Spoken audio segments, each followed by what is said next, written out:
right. Hello, YouTube. Excellent. Let me get Instagram and then just pull up Substack, which goes live on its own, if it works. It usually works. Hold on, Instagram. There we go. Instagram's going live. All right. Substack, pull up the page. And I already have TikTok ready. I've been very good today. Very good today. Let's see here. All right, there we go. All right. Oops. There it is. All right. Substack is there. Hello, two people on Substack. All right. Hello, guys. Yeah, TikTok. Here. I'm pretty good today. I'm pretty organized today, if I do say so myself. All right. There we go. All right. Hey, Amanda. All right. TikTok is flipped. Welcome, Yahoo Doris. Welcome, welcome. All right. That wasn't too bad today. Hey, Petruga. Привет. So anyway, welcome, guys. Woo.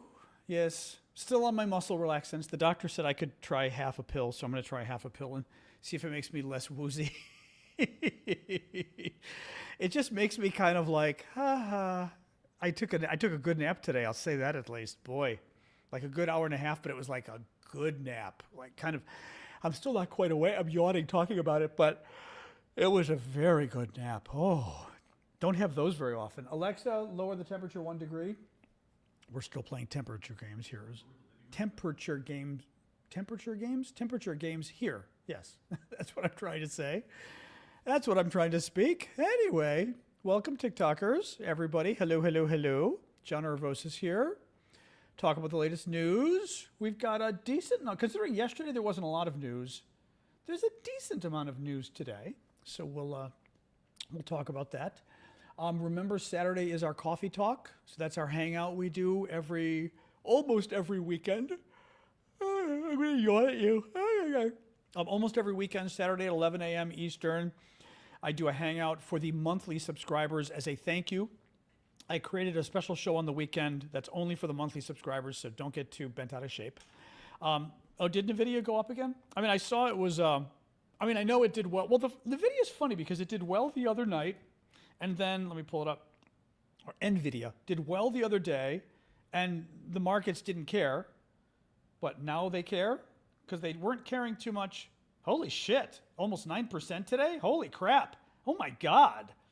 That's hilarious because the returns were great the other night. Not the returns, the what do you call it?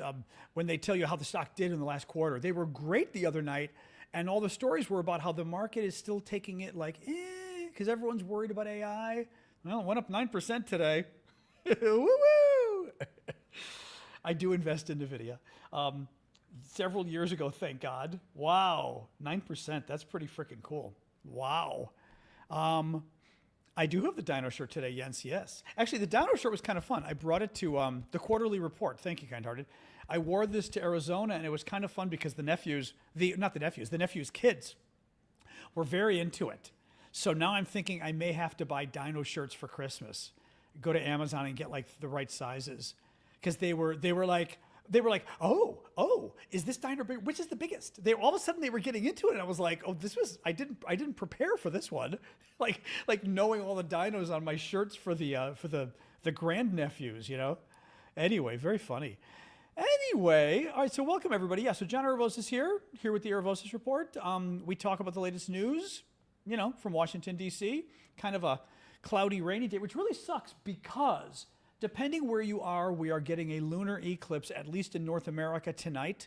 I'm a little annoyed, frankly, because D.C. is supposed to be rainy and cloudy. East Coast is supposed to get the entire eclipse. West Coast will get part of it. The full eclipse, or whatever, the peak will be at around 12:13 a.m. Eastern time. So 11:13 p.m. Central Time tonight, and 9:13 p.m. Mountain Time, not Mountain Time, California time, whatever the hell that's called, Pacific or whatever. So if you're in any part of the country that doesn't have clouds, you should go out and look at the eclipse. I'm really bummed because it's supposed to be rainy and cloudy here, so it's like, anyway. Anyway, yeah, so YouTubers, yes, there are 2 streams we now have on YouTube. YouTube came up with something new where they've now got a vertical like TikTok and a horizontal like normal YouTube. So I stream on both, whatever. It's confusing, but it's, it is what it is. The interesting thing is YouTube is clearly pushing the horizontal streams. My horizontal streams, the vertical streams, my new vertical streams are getting like 7 to 10 times the traffic of the horizontal ones. It's crazy. I mean, like it's significantly more traffic because they're clearly pushing it. So anybody who streams on YouTube, you might want to think about it. There's, like I said, this gets a lot more traffic. So for whatever reason, a lot more crazy people, I will say that, as our mods have pointed out, But how do you determine which stream you get? That I don't know. I don't know about that. That's a good question. I don't know. My guess is whichever one gets notified to you and you click it, that's how it works. But maybe some people like it this way. I don't know. But yeah, I don't know how to find, actually, the way you find the other stream, just look at my name, click it. It takes you to my homepage on YouTube and look for the other stream, right? So anyway, you got notifications for both? Okay, that makes it easier. Yeah. Anyway, so welcome everybody. Let's talk about the news. As always, keep the gifts coming. Keep the gift. It sounds like I'm saying keep the gifts coming. Keep the memes coming. No, keep the gifts coming. They are much appreciated on TikTok and YouTube and everywhere else. With no further ado, let's get rolling. So pull up my notes. We're in second here. All right. Pull up me notes. So Trump today, we have to talk. First of all, I got to remind people, in 2 weeks, we have David Pakman coming on the show to talk about his new book. David, as you know, is a very well-known, very effective, I've always admired him, online news. I have to ask him what he says he does for a living. I have a hard time when people ask me, so what do you do for a living? And I'm like, you don't want to say, I'm an influencer, because I think that just sounds obnoxious. But I don't know what the hell to call what I do for a living. And somebody remind me to ask David about that when he comes on the show. But he's got a new book out, so David's going to talk about his book. David Pakman, he's great, really interesting guy, very influential as well. I've had him on my podcast when I had a podcast several years ago. I mean, I guess you could say I am a journalist, online journalist. But a content creator, I think, sounds weird too. I think content creator sounds like influencer. I'm a content creator. I don't know. It just sounds, I don't know. Like I said, even the fact that you're all coming up with different names for it, it's weird. Because, I mean, I have been a journalist in the past. I don't think of myself as totally journalist right now. And I've written for The Economist. I've been a journalist. But there are aspects to journalism of what I do, because I make content, but I make specifically news content to help people understand the news. That is journalism. It's also politics. It's a weird, I'm a newscaster. I get maybe online newscaster. Yeah, I don't know. Amanda goes, journalist for the digital frontier. Yeah, I'm not going to say that. I mean, but anyway, it's a funny thing. Political journalist. The only thing is, here's the thing.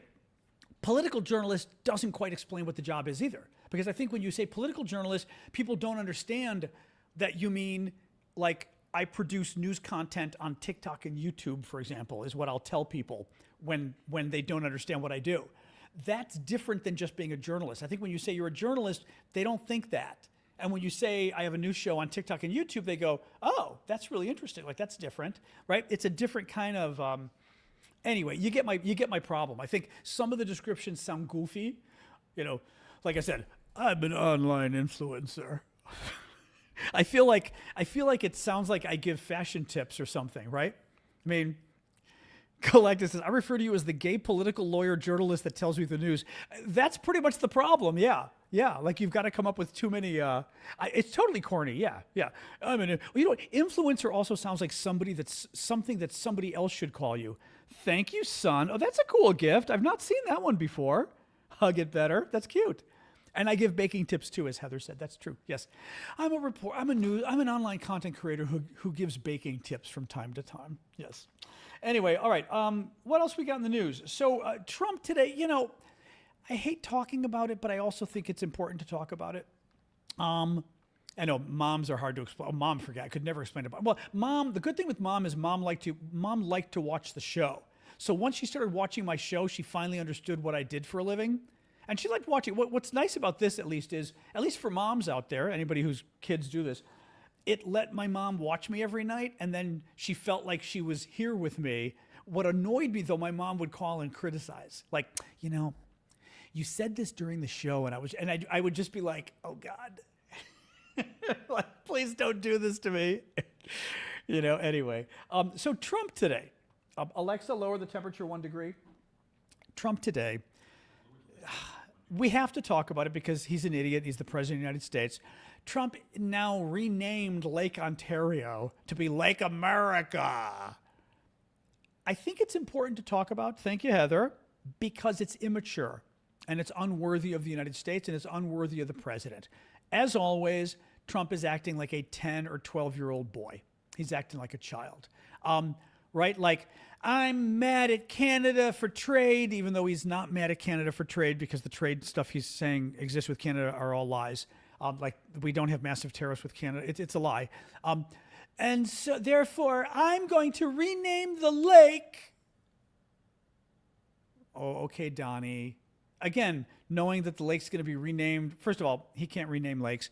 We're going to spend a lot of money renaming the damn lake, and then Democrats are just going to put the name back to normal anyway. I mean, the list of things. Somebody better be keeping a list of all the crazy ass immature shit this man has done that we're going to have to undo when he leaves this place. It's just so. Again, people should be embarrassed. They should be embarrassed about this. It's anyway. What else we got? Postal Service. So the Postal Service mail-in voting regulations are now in effect. There have a number of lawsuits have been, issued. So that's good. We'll see what happens next.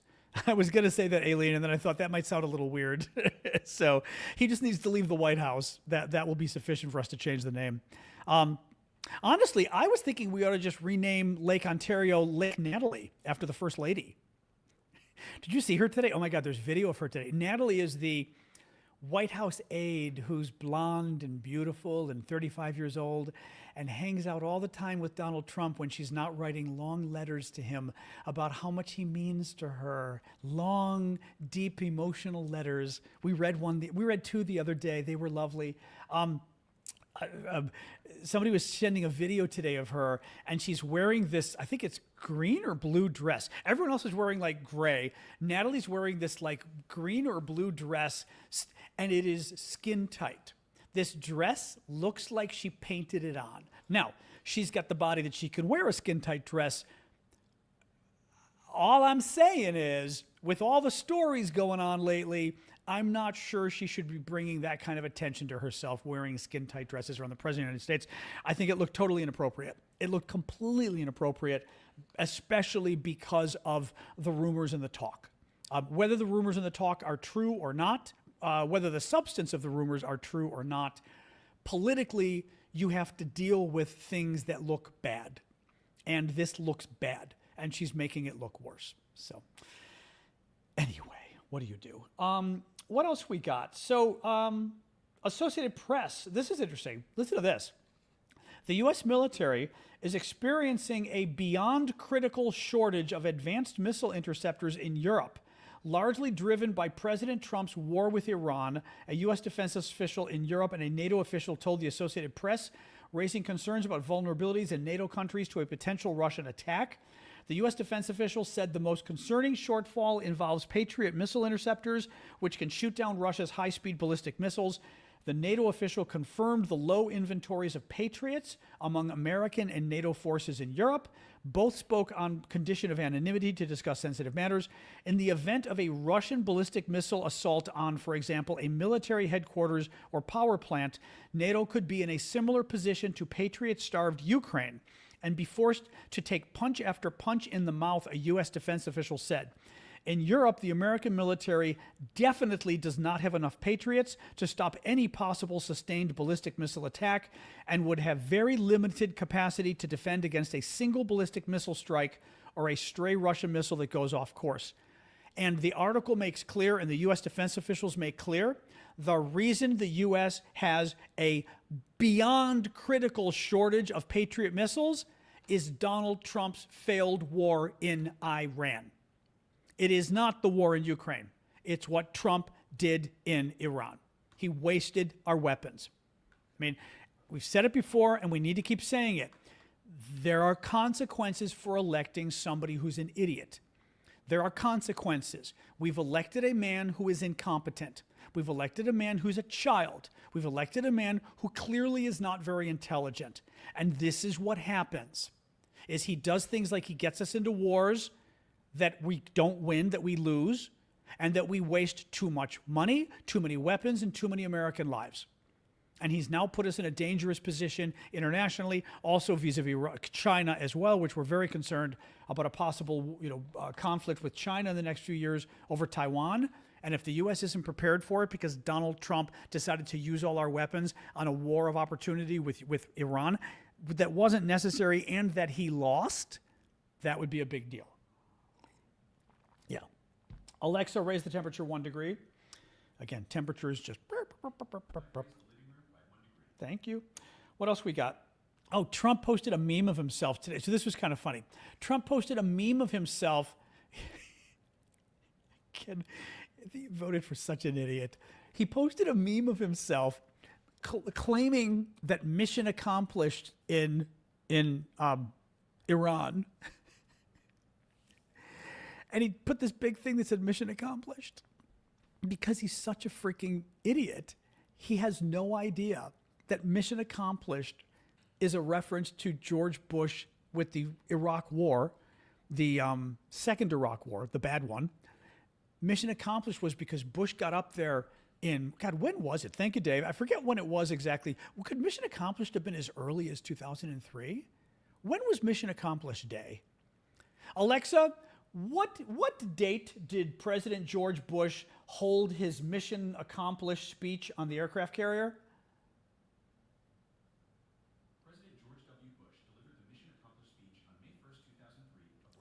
May 1st, 2003. No, thank you. 2003, Bush. This was the beginning of the war that went on for practically 20 years, right? And Trump puts a picture of himself and puts the phrase mission accomplished. I mean, he's just an idiot. It boggles my mind how dumb he is. And this is what I've said about it. He always talks about low intelligence people and it's a low IQ. And you're like, there's a reason he's so fixated on people who have low IQ or claiming people have low IQ. It's called deflection.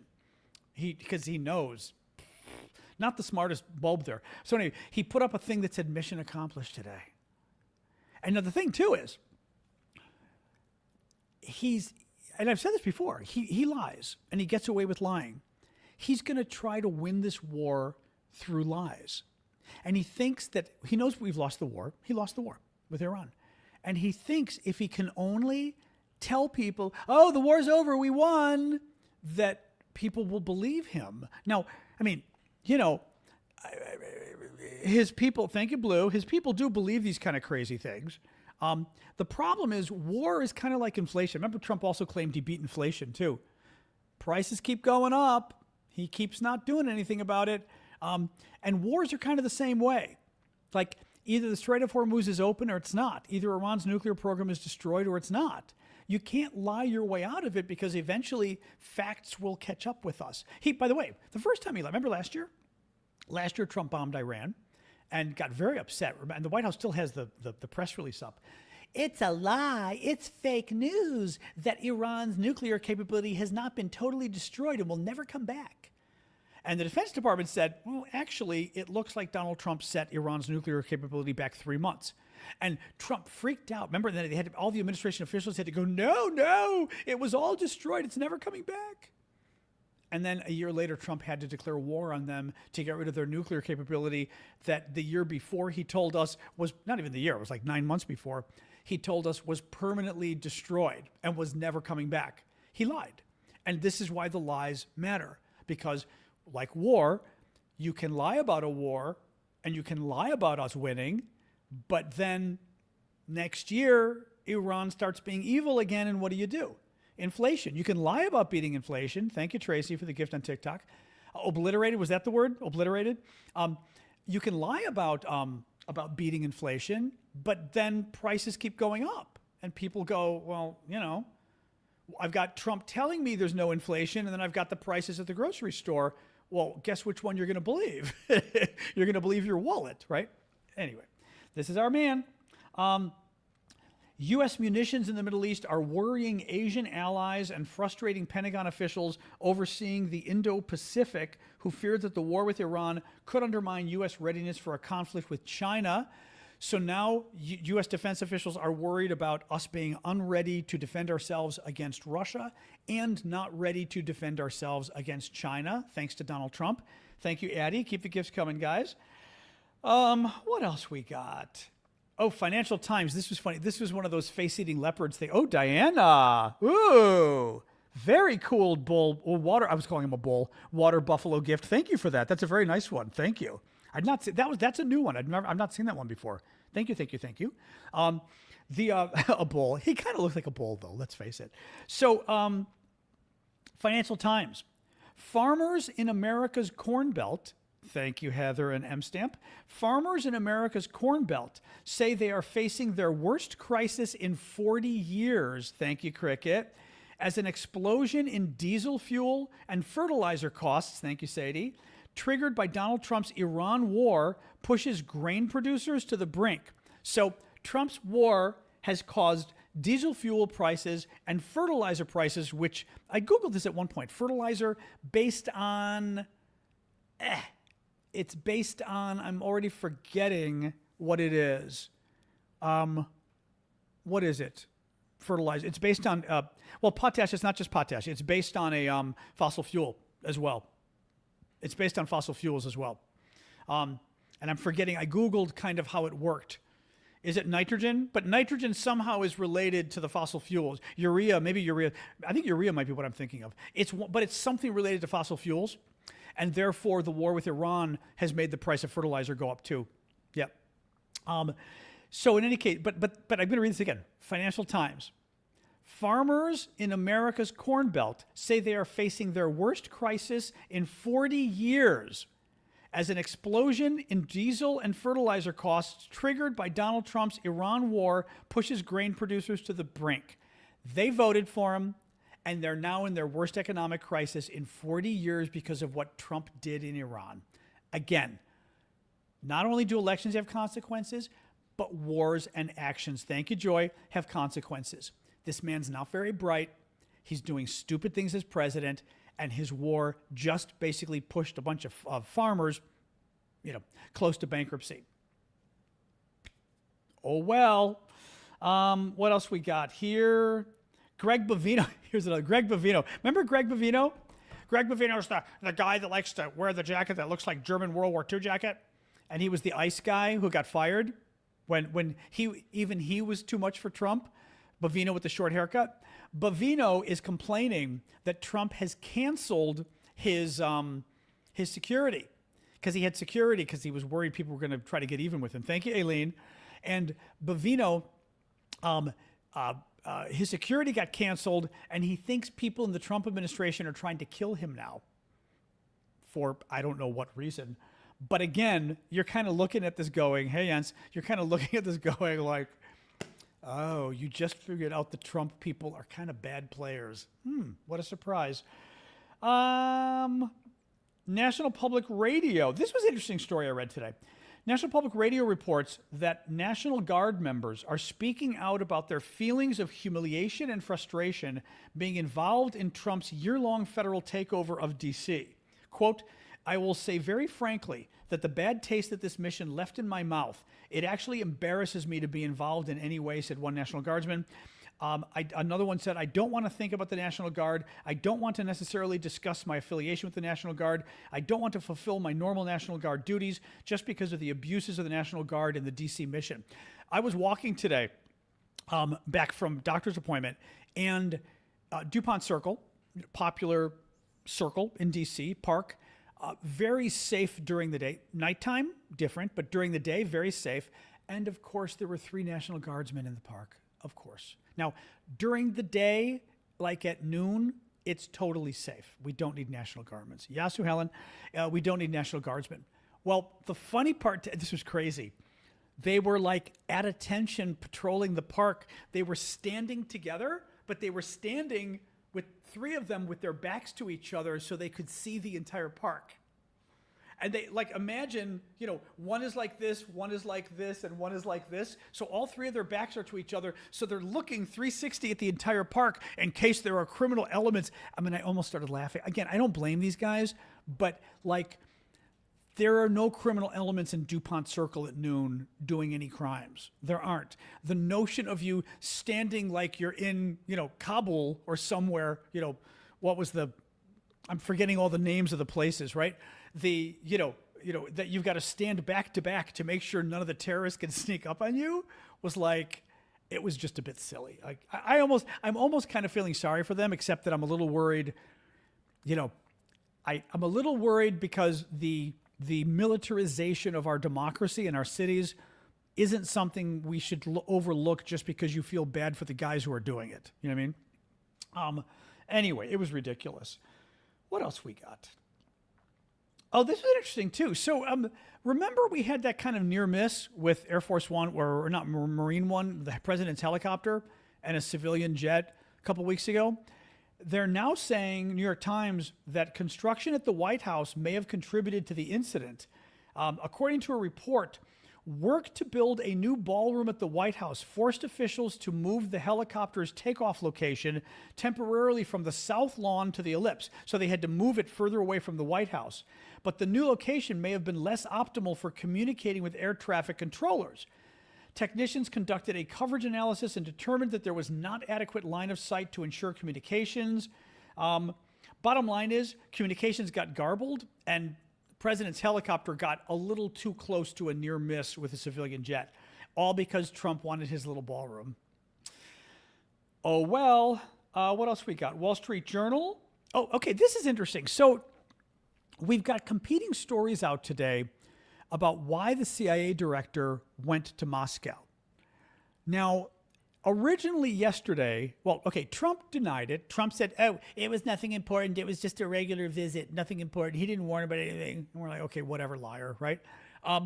The New York Times comes out and says, let me see, no, Wall Street Journal. Wall Street Journal comes out and says, let me just read this to you. The surprise visit by the CIA director to Moscow was to deliver a warning to Russia not to attack NATO countries. Okay? That's the Wall Street Journal. The New York Times says the CIA director made a secretive visit to privately share his bleak assessment of the state of the Russian war against Ukraine and to urge the Russians to cut a deal before their military and economic situation gets worse.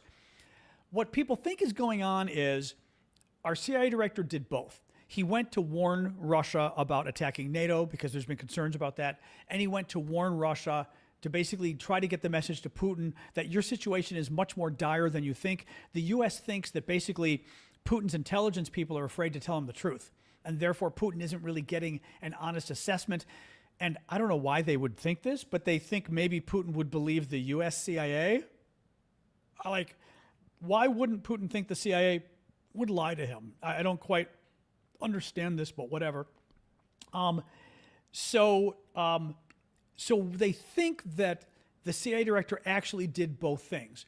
He warned Putin about attacking NATO. He also, well, he didn't meet with Putin, but he warned the Russians about attacking NATO, and he warned the Russians about just how bad things were in the war in Ukraine. And Trump, because Trump had already said, oh, they didn't talk about anything, nothing important. Oh, thank you, Pingu, for the cow. That because Trump said they didn't tell about anything, they had to put out this other story saying, oh, yeah, he was just talking about the war and stuff because Trump had to cover his ass because he lied, basically. Surprise. Surprise. Guardian. Oh, yeah. So RFK Jr. may have lied to Congress. Surprise. During his confirmation hearings. Surprise. Guardian. Health Secretary Robert F. Kennedy Jr. appears to have lied during congressional hearings last year. Newly obtained documents show that Kennedy lied to lawmakers last year about the intent of his 2019 visit to Samoa. In the hearings ahead of his confirmation, Kennedy, a longtime anti-vaccine crusader, told lawmakers that his trip to the island had nothing to do with vaccines. But the newly uncovered documents undermined that testimony, including one in which Kennedy told the Samoan prime minister that he wanted to study vaccination on the island. Kennedy's visit came months ahead of a measles outbreak on the island that killed more than 80 people, of course. Shingles vaccine. I saw this story today. I thought this story was out there earlier. We talked about this a few weeks ago. I thought the shingles vaccine linked to lower risk of heart attack and stroke. But I saw the story today, but I think we talked about this before.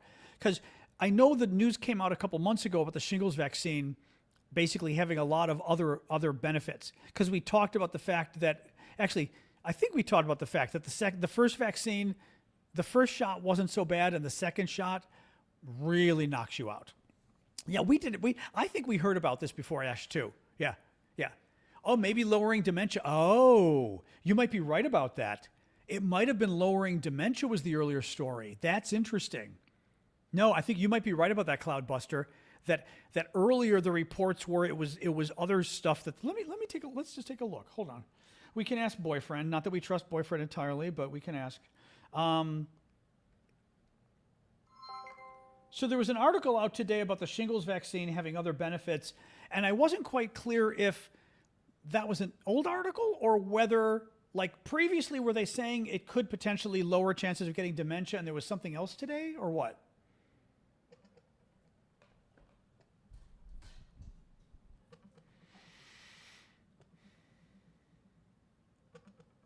Recent research suggests that getting the shingles vaccine might reduce the risk of dementia.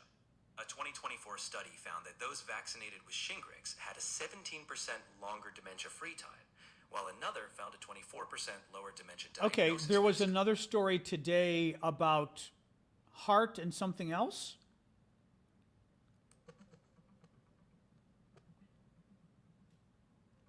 So it was dementia. There's new research suggesting the shingles vaccine might also benefit heart health. A large South Korean study found a 23% lower risk of cardiovascular events like stroke and heart disease after vaccination. And a U.S. study showed up to 46% lower risk of major cardiac events in people with heart disease. The idea is that preventing the shingles virus may reduce inflammation in blood vessels.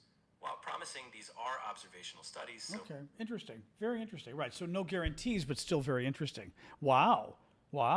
Yeah, I got shingles. Not fun. Not fun at all. One of the worst things you can ever get. Because the problem with shingles is, anybody who's had it can tell you, it's nerve pain. The pain is your nerve endings.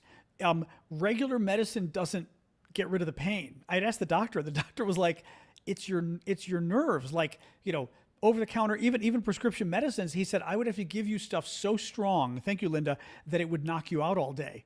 The pain feels like, to me, I had it on my back, like this.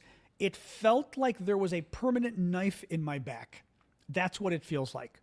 There was a knife. Now, it wasn't excruciating, but it was, maybe I could compare it to if you just had surgery. The feeling of the wound that day as soon as the anesthesia wears off, where literally you feel like somebody cut you. Horrible feeling. I asked the doctor, and he said, well, other people have it much worse. It can be really big. It can be on your face. It can be in your eye. And then you have real problems if it's in your eye. And I said, well, when will it go away? And he said, if you're lucky, you should only have it for about 2 months. And I was like, 2 months? He goes, but you could have the pain for a year, or the pain may never go away. I was like, you're kidding me. Yeah, that's the thing with shingles. It is not only a horrific pain, but shingles, exactly, but it doesn't always go away. And as I said, the pain feels like a knife. It's horrible. It's absolutely 8 weeks. That's what I had it too. Yeah, it's horrible. Now, the one thing I would compare it to, if you remember, chickenpox. I got chickenpox when I was 16, so I remember chickenpox very well. The chickenpox sores, in my case, I don't know when throughout the illness, but at some point, the sores themselves hurt. I remember them hurting, and they felt just like that. They felt, each little sore felt like a little bit of a knife in my skin. That's all I could compare it to. It's the exact same pain. Exactly. Robert said the same thing. It is the exact same pain I had with chickenpox. Again, doesn't mean, I don't know whether other people who get chickenpox had pain. I did. It's that feeling. It's that feeling exactly. Very bad stuff. Well, same virus, that I know. Yeah. Oh no, it's the same virus. The chickenpox virus gives you shingles. So anyway, I am a huge fan, but the vaccine is pretty heavy dose in the sense that a lot of people, the second dose, but many people right here said the first dose can make you feel very sick, like a bad flu is what I remember. I remember feeling 2 or 3 days of a bad flu, but again, I've had shingles. 2 or 3 days of a bad flu I would take in exchange for shingles for 2 months or my whole life. Ooh, very bad. Yeah. Anyway, just noting, I think the age now might be 50. Is it 45 or 50? Maybe did they lower it to 45? I'm forgetting. It's either 50. I think. Is it 50 or 45? I'm forgetting now. I think it's 50. They lowered something else to 45, though. Was it colonoscopies or something? What did they lower to 45? Was it something else got lowered to 45? I can't remember what it was. Colonoscopies. Oh, it was colonoscopies. Okay, yeah. And shingles, because shingles, I was like just over 50, and I was 50 in 6 months, and I mentioned to my doctor, this shingles thing, should I get the vaccine just to be safe? And he goes, no, it's not recommended until you're 55 or 60 or something, or 6, whatever it was. And he goes, and the chances of getting it, I was like, okay. 6 months later, I got it. I was so pissed off. I'm like, are you kidding me? It wasn't his fault. Shingles is starting at 50. Yeah. It's horrible. It's horrible. Michael says men high risk of colon cancer should get a colonoscopy at 40, women at 50. Yeah. No, very scary stuff. Oh, you did today? Oh, good for you, Michael. A friend of mine had his colonoscopy today. Woo! All good? That's good. Yeah, colonoscopies are no big deal. It's funny. I think that people get so worried about the prep. The prep now, if you're lucky, I don't know, Michael, what you had. If you're lucky, there's a new pill you can take instead of the horrible. You have to take these horrible drinks that empty you out. They're horrible. They're truly horrible. The pill, I started taking the pill when I was on the phone with you. When I was on the show with you guys, you literally take like 2 pills every half hour, and it was like, and it's with water, nothing. It was totally fine. Cologuard is interesting, yeah, and people are doing Cologuard now too, which is you kind of poop and send in your poop. The issue I had read was a couple different things. Cologuard will not necessarily find polyps, I think is the concern. I thought it had a less of a chance of finding colon cancer as well, but I think it won't find polyps. It's not bad. The other problem was, at least at one point, I don't know anymore, at one point, insurance was playing games where they were either letting you get a colonoscopy or Cologuard, but if you got Cologuard and it said you needed a colonoscopy, they wouldn't pay for the colonoscopy because they said, oh, you blew your shot getting the Cologuard, which was so obnoxious. But that may have changed now. I think Obamacare may have addressed that. I don't know. So anyway, yeah, it can't find everything, but I would much rather use it if it were safe. I mean, we don't have a history of it in my family, but then again, I think I've got like one more colonoscopy and that's it. So, they're horrible, but at least it's not the end of it's really, the colonoscopy itself, you go to sleep. People avoid them because they think they're so bad. You literally go to sleep. You drink some pills with water, and then the next day you go to sleep for an hour. It's like, okay, it's not the biggest deal. At 30 you had a polyp. That's wild. It is very convenient though, the Cologuard thing. Yeah. Yep. Anyway, what else we got? What else? It's a nice little nap. Exactly. Let me see. There's only like another news story or two, I think. Let me see. What else did I have here? Oh God, I was going to show you this picture. So the White House, I mean, again, everything with this guy, he's such an idiot. So the White House posts this picture that they stole off of some guy. This is a real picture, real photographer up in Canada, I think. And it shows a bald eagle with a Canadian snow goose or whatever. And the bald eagle is a symbol of America. The snow goose or whatever, I don't know if it's a symbol of Canada, but we think of it as Canada, right? And the eagle is beating the goose. Not exactly what happened. Hold on, I've got a picture. The guy, here we go. The guy who took the picture, MS or Sekira Photography, I'm not going to get his name right, but I want to show you so you can see who he is. All right. He did a series of these.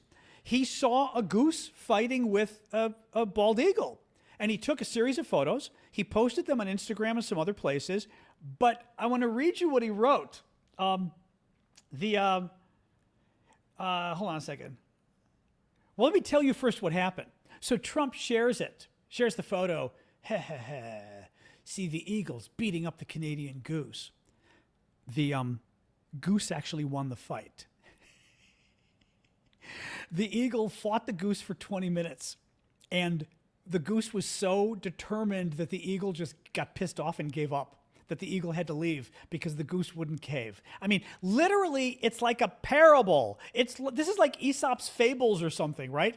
I mean, it's literally a parable. And Trump, of course, because they're so stupid, somebody saw the picture. I mean, it's classic Trump. Somebody on his staff saw the picture and thought, hey, look at the eagle beating up the goose. That's us beating up Canada. And they didn't read the fine print that said, actually, the goose won. It gets even wilder. So the eagle's going to die. The goose apparently had avian flu, and the goose was going to die. Well, because it tussled with the eagle got avian flu as well and is going to now die, the photographer was saying. So, in fact, the eagle committed, on itself by going after the Canadian goose. And it's not going to be with us for much longer. It's like, oh, well. I mean, it's just, I was told geese are really bad. We had some geese near my apartment in New York, and I remember I never knew geese were bad. We never knew geese down here. And I went close there I was walking my dog, and I was bringing her up to the geese because she likes birds. And somebody told me, they said, oh my God, get your dog away from the geese. They're horrible. And I said, you're kidding me. She said, no, they'll attack. They're nasty. I was like, oh my God, I had no idea. Like ducks, my dog loves ducks, and the ducks are cool with her. Well, we're cool with her, but the freaking loved the ducks. This dog loved them. She would I've got videos of her with the ducks. She'd get all excited and stuff. But the goose thing, yeah, apparently, oh boy.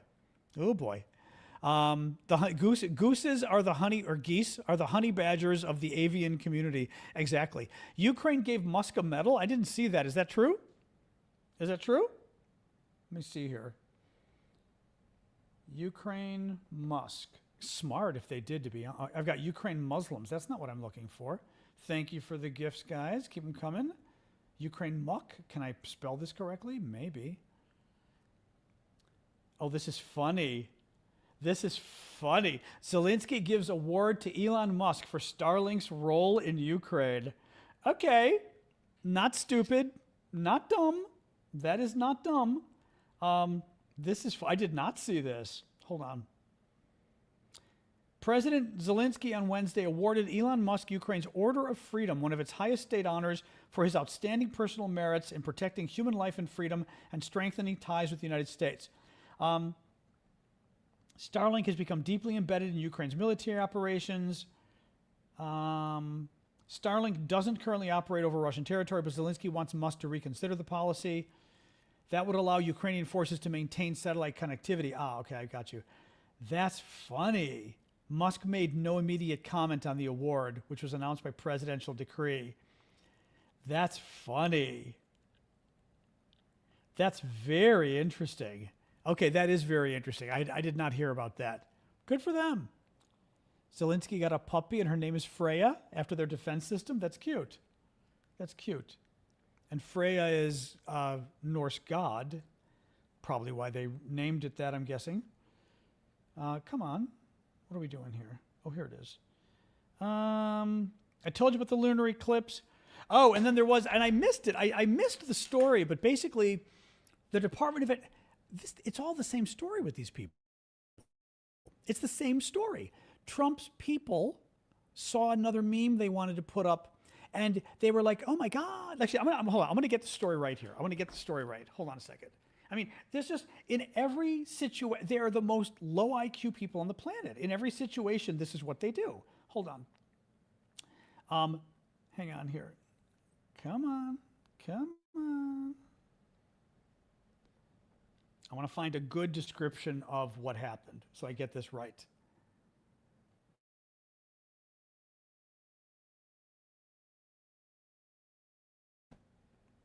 This should work. Okay. 1 second here. The official Twitter account of the Department of Energy, which is led by former professional wrestling impresario Linda McMahon, posted a short clip from the 2017 film Darkest Hour, in which Gary Oldman won an Oscar for his portrayal of Winston Churchill. World War II, Britain's getting bombed. It's good, from what I remember, it's a good movie, right? Quote, "You cannot reason with a tiger when your head is in its mouth," Oldman Churchill declares in one scene. The Department of Energy post was captioned, "No one does it like us," followed by a tiger emoji aligning the Trump administration with the big cat. However, this is Yahoo's. However, as any high school identified, Sir Winston was referring to that guy from World War II Germany whose name's with an H. I don't like to say his name because TikTok doesn't like it. That's who the tiger was. Winston Churchill was talking about the World War II German leader was the tiger, and the Trump people posted it and said, "Hey, we're that tiger." It's like you just compared yourself to the H-man from World War II. They are the dumbest, mustache man, that's a good way to call it. They are the dumbest people. They really are, though. They're just dumb, like the eagle thing. They're just dumb. Again, low IQ. Well, let's talk low IQ. It's supposed to rain here too. I hope it's going to rain. It's supposed to get a good storm tonight, hopefully. Anyway, all right, that's it for the news. Let's hang out. Let's hang. There we go. Adjusting my camera so I can sit back and relax a little bit. Here. There we go. There we go. I think I can turn it up a little maybe. Doop. All right, there we go. That's not too bad. That's not too bad. All right. Anyway, Austrian art. Yeah, the Austrian artist. I forget was he wasn't a no. Einstein was the postal worker, right? The Austrian artist was not the postal worker. I always forget who was which. Yes, the H-man designed. Actually, I had a friend years ago who had very eclectic tastes, and he had on his wall a drawing. It was a drawing of a clown, and it was drawn by John Wayne Gacy. And he got it from some woman who had apparently gotten into an exchange by email, by message, by letter when Gacy was in prison. And I forget how Douglas got this, but somehow Douglas bought it from her for nothing. And I mean, it's a crazy piece because it literally, John Wayne Gacy is one of the most famous mass murderer serial killers in American history. He dressed as a clown, and he would do children's birthday parties as a clown, kidnap the children and kill them. And he had dozens of children buried under his house. It was a horrific story. And Douglas had one of his drawings of a clown. I mean, it was like, oh my God, crazy stuff. Anyway, enough of that. Ooh, yeah, crazy stuff. I have nothing like that. Anyway.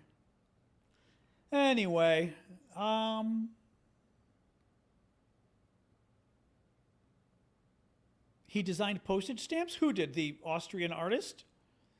I thought, no, he wasn't he did work as a postal worker or something because Einstein worked in the patent office, I believe. But the Austrian artist worked in a postal job, I thought. Or something. Hang on. Let me see here. No. Hold on. Yeah, because he was a government functionary. I remember that.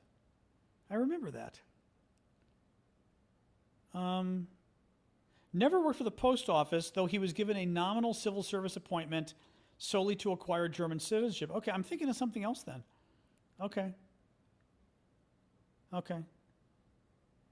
Automatically granted him citizenship without requiring him to do actual work. Okay. I don't know what it was then. Something's sounding familiar in my head. Not sure why. Weird.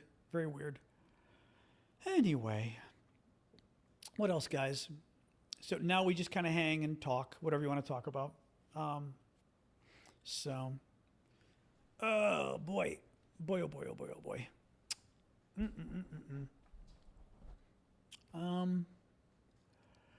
Oh, what are Dolly's cup of cake? Yeah, I saw that posted. 1 cup fruit cocktail. Oh my God. 1 cup flour, 1 cup sugar. Ooh, and 1 cup fruit cocktail. That's it? Oh my. That fruit cocktail's going to have a ton of sugar in it. Holy crap. Cooking baking project? I don't know. I made mom's cheesecake in Arizona. That was quite good. Trying to remember. I did make the key lime pie a few days ago, so that's frozen in the freezer because I was eating too much key lime pie. It's quite good, but basically you slice slices, separate them a little bit, put them in the freezer, and once they've frozen, then you can wrap each one individually in plastic. So I did that. See, Andre? But that sounds nasty, WC. 1 cup flour, 1 cup sugar, 1 cup fruit cocktail with the syrup. Ooh, that's a lot of sugar. Man. Wow. It's a lot of sugar. I was just getting OD'd on key lime pie. I was just like, it was a bit much. Tropical Storm Dolly today. It may be good. Ice cream to cut this. Well, ice cream's not gonna. You can just make whipped cream with a very small amount of sugar if you're ever trying to cut the sugar of a recipe. It's cream, so you have that problem too. But hold on. Dolly Parton's cup of cake. What are the ingredients and what are the reviews for it? Do people actually like it or is it too sweet? Dolly's cup of cake is famously simple. It's a cup of flour, a cup of sugar, and a cup of fruit cocktail with the juice, plus a bit of baking soda or baking powder. You'll often find people adding a pinch of salt or a splash of vanilla. The result is a rustic, soft, and moist cake. As for reviews, it's got a nostalgic charm. People who enjoy old-fashioned desserts tend to love how easy and pantry-friendly it is. But yes, some find it pretty sweet, especially since the fruit cocktail already brings sweetness. If you like a less sweet cake, some folks reduce the sugar or pair it with something tangy, like a whipped cream topping. But overall, I don't care about how easy it is. Overall, do people tend to like it or do people tend to go, eh? In general, people who appreciate a classic old-school dessert tend to like it, especially if they grew up with recipes like this. It's cozy, a bit of a throwback, and people who enjoy simple, sweet comfort food often give it warm reviews. But if someone prefers sophisticated or less sweet cakes, they might find it a little one-note. So it's more of an... Interesting. I would certainly put vanilla in it. It also potentially could use a little bit of almond extract, I would argue, because I think the fruit cocktail, a little bit of almond in there would not be a bad thing. And a little leavening and a touch of salt, not a bad idea either. Yeah, because there's no salt in the recipe. Self-rising flour and fruit cocktail in juice in juice versus syrup. Oh, the quote from Steel Magnolias is to use fruit cocktail in juice. Oh, that would be potentially less sweet. I don't know. Self-rising flour means it's got leavening in it, so that's the same idea. Yeah. I'd be afraid it would be a little gross. That's my fear, Dawn. Have you had it? I'm not going to, also the thing is, I don't want to make a whole cake. I'm tempted to try it, but I really don't want to make a whole cake, you know? You know, Tropical Storm Dolly, that's funny. Interesting. Dawn says she tried it once, not again. Yeah. That's my fear, is it might just be a little too much, I think. She also, Dolly Parton had some biscuits too that I wasn't convinced about either. It does sound like a dump cake, yeah. God, I made that horrible cake, for Christmas or whatever it was. I made that horrible cake that is cake mix, pudding mix, and something else, chocolate chips. It was vile. It was like chocolate rubber. It was vile. I was very upset. It was a waste of chocolate chips. You know? Yeah, you could quarter. Actually, this is a recipe you could quarter. You're right, though, because although you still have to buy the damn fruit cocktail. But in juice, it wouldn't be as disgusting, you know? Christmas crackers? No, I don't know what those are. Banana pudding cake sounds good. That does sound good. Could ask about that too. Fruit cocktail has changed. That's a good point. Tell me about Dolly Parton's banana pudding cake. Dolly Parton's banana pudding cake is one of her newer mixes in collaboration with a baking brand. And it's exactly what it sounds like. A moist cake with the comforting flavors of banana pudding. Typically, it's a banana-flavored cake, and you might see variations where people top it with whipped cream or a pudding layer, sometimes adding vanilla wafers for that classic pudding feel. As for how people react, reviews tend to be quite positive, especially from fans of banana desserts. It's often described as rich, indulgent, and a good shortcut for a nostalgic treat. What's the basic recipe? The base recipe for a banana pudding cake typically starts with a banana-flavored cake. If you're making it from scratch, you combine mashed ripe bananas with flour, sugar, eggs, oil or butter, and a leavening agent like baking powder or soda. Many versions also include a bit of vanilla extract or even a banana pudding mix for extra flavor. Once baked, you might layer it with a creamy vanilla or banana pudding, whipped cream, and classic vanilla wafers for texture, just like traditional banana pudding, but in cake form. Wait, so the recipe itself doesn't necessarily incorporate banana pudding? Exactly. The cake itself is banana flavored, usually from mashed bananas or a banana mix. The pudding element typically comes into play as a layer or topping, often when assembling the cake, just like how you'd add pudding layers in a banana pudding dessert. So while the cake is banana-centric, the pudding is more of a finishing touch. Okay. That's different then, yeah. Custard over sliced bananas, that's interesting, okay. I like bananas. You hate bananas, crazy girl. Interesting. It's, yeah, like a banana cream pie kind of. Banana cream pie I do like, when it's good, you know? You could probably make one from scratch that would be very good. Making your own banana cream, like custard, whoa. No, I like bananas. Real bananas, not the fake stuff. Anyway. Kool-Aid pie? Oh my, that sounds evil. Kool-Aid pie? What did it taste like? Kool-Aid? Is that like one of those sugar pies that you said Kool-Aid as well, or what? You know?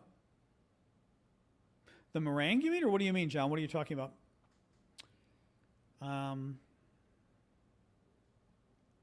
Water pie, that's what I was thinking. Yeah. It's a water pie with Kool-Aid. Ooh, that sounds a little too nasty. I don't know.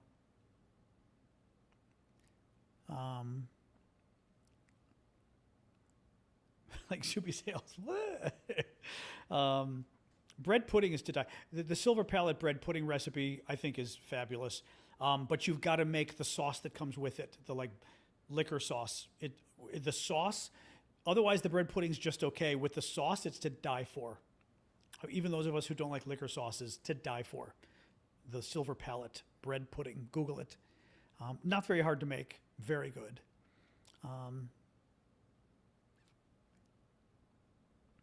Well, somebody wrote, Gunther said some of those recipes are why French people hate us. My friend Marcus, who is now a French citizen, Marcus McAllister, our American artist, moved to France probably 25, 30 years ago. And Marcus once, because wanted to sort of show, he's from Arkansas, and wanted to show Arkansas food to his French friends. So he invited them over for Coke and ketchup chicken. And it's basically, as he described it, it's a pot that you put a chicken in and you fill it with Coca-Cola and ketchup until it covers the chicken, and you boil it for however long you need to boil it. And then you take the chicken out, cut it apart, and the Coke and the ketchup and the chicken form a barbecue sauce. Okay, the funny part, and I even asked our friends, every single French person died for this. They thought it was the most disgusting thing they'd ever heard of, and every one of them was like, it was delicious. Because it basically turned into an amazing barbecue sauce. You know, if you think about it, like Coca-Cola with ketchup boiling down, it would get this sort of barbecue flavor. Oh yeah, I mean, I remember I'd never heard about it. Coke and ketchup chicken. I'd never heard about it. Find me a popular recipe for Coke and ketchup chicken.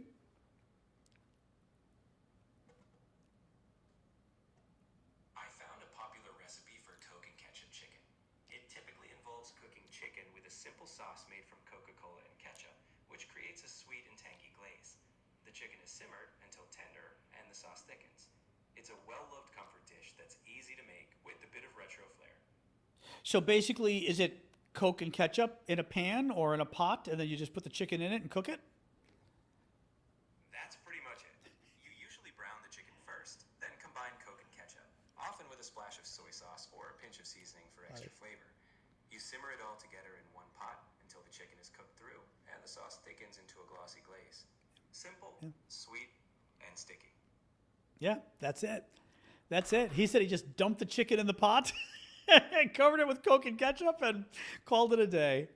Yeah, very funny stuff. I'd never heard of it. Apparently it's famous in the South. Thank you, Chuck, for the gift. Or, well, he's from Arkansas, but he was like, oh yeah, very well known back then, down there. I was like, oh my God. I mean, that's pretty bad. I mean, I do like ketchup, but Coca-Cola cooking, whew, man. Then again, for one meal, why not, You're from Arkansas? Did you grow up knowing about this? I'd never heard about it, until Marcus mentioned it. Marcus.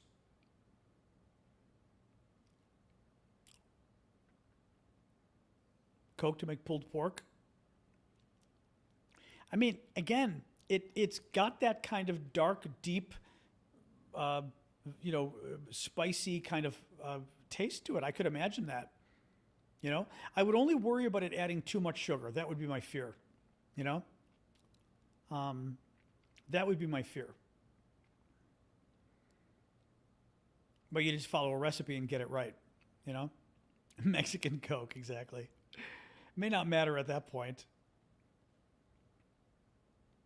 Yeah, because it would almost a caramel kind of thing, Beer can chicken? I mean, you could. I don't know if that necessarily appeals to me, but you certainly could, Anyway. Oh, no rain. Nope, no rain yet. No rain yet. Oh, well. Oh, so yes, guys, remember the eclipses tonight in North America. Total eclipse for the moon on the East Coast at 12:13 a.m. Obviously, that means Midwest is 11:13, Mountains 10:13, Pacific is 9:13 p.m. Thank you, M-Stamp. But we've got clouds and rain, so I don't think we'll be able to see anything. But it's a total eclipse out here, almost a total eclipse by you guys. But for the East Coast, it's supposed to be a red total, like total eclipse where the moon turns red, which should be really cool. I've seen those before. So I know it's cloudy here in DC, exactly. But for the rest of you on the East Coast, look for it. Could be good. It's a little late, but, total eclipse of the heart, exactly, Gunther. The trial's closing. I remember which trial user. There's a couple today. There was another court installment today about the Kennedy Center stuff. Not much came of it, but still. Clancy, I'm not up on that. I think I saw a story about this, some woman or something. I pulled it up and I wasn't familiar with it. I want to say some woman or something. I'm not, although that's a good 50% guess. I don't know.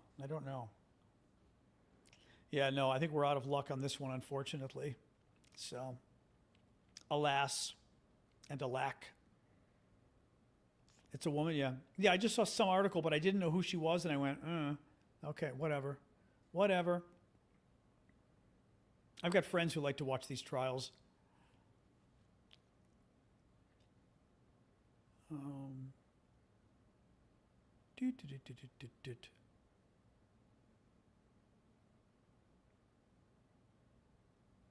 Oh, today's your birthday, JTA. I missed that. Oh, happy birthday.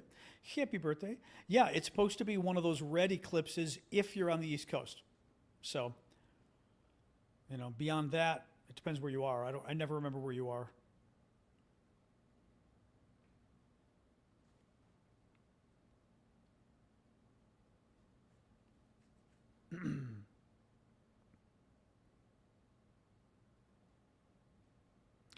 You slide the whole chicken over a full can of beer on the grill?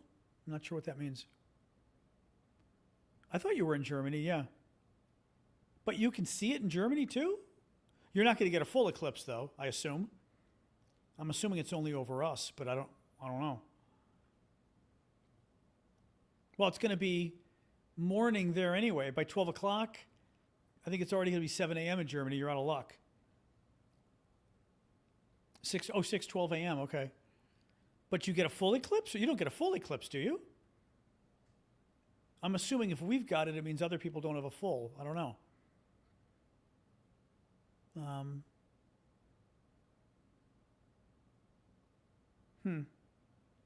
don't know.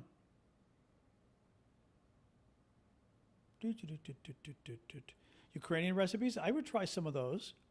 You get to see the red moon. Oh, that's cool. Okay, that's fun. That's fun. I can see it. I've seen the red moon before. It's been fun. I'm trying to think. I don't think I've actually made any Ukrainian recipes. I don't think so. I've had Ukrainian food. It was very good. Those vareshniki, maybe? Is that the right word? There were these little dumplings that were very good with like sour cream. Oh my God. The words like what I just said, I think. But they were these little Ukrainian, vareniki. Okay, very good. Oh, that's exactly it, the red moon. It was very cool. Very good Ukrainian dumplings. Yep. I mean, pierogi, I'm sure, is the Polish or whatever, right? Yeah. But really, they were very tasty. I think they were served with caramelized onions, maybe, and sour cream, I think. Very good. So, anyway. Vareniki, exactly. Yep. So. Oh, la la la la. Anyway.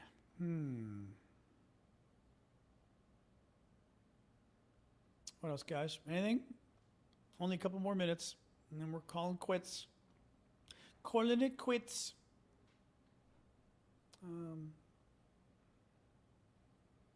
Yeah, I don't know if I've made dumplings. I don't think I've made dumplings.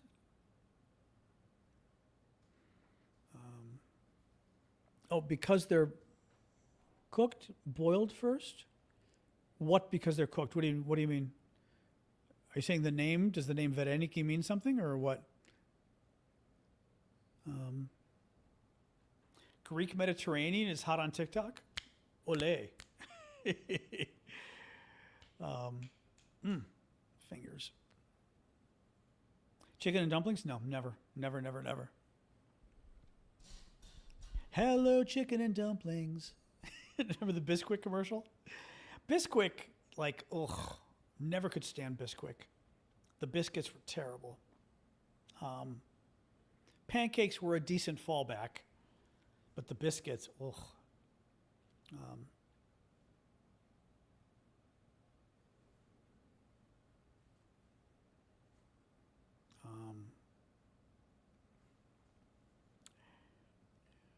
I mean, when I was younger, I think I bought Bisquick because it was easy for pancakes and stuff, but I didn't really like those either. Oh, I mean, I eat like a pig. I'm just lucky that I'm not bigger. Um, hmm.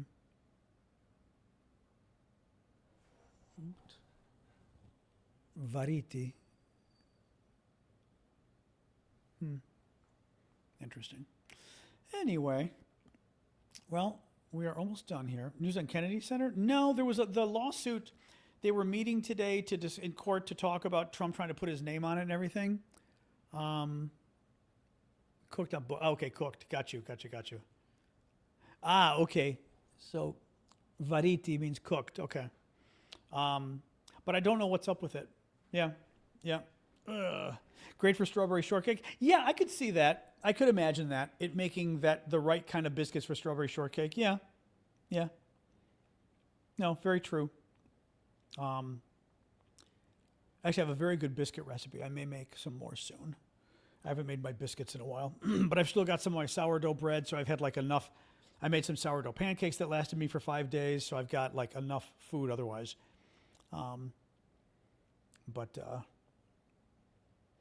Anyway.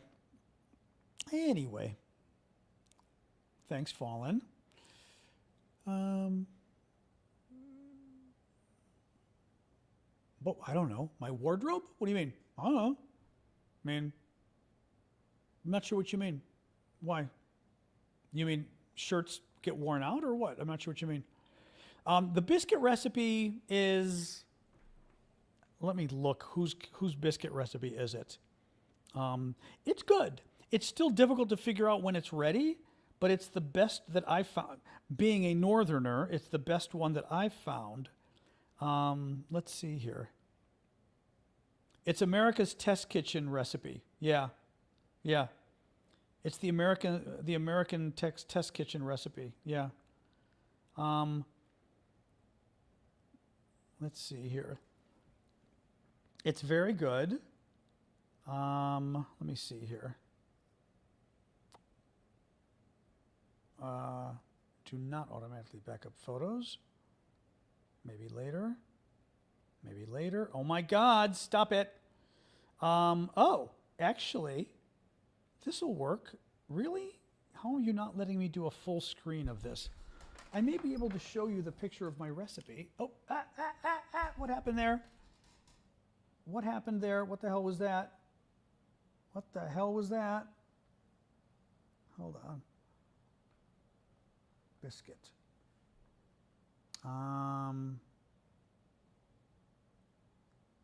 Now, why is it not letting me? I just want to like expand it. This is driving me crazy. I'm trying to show it full frame and it's not letting me, which is really weird.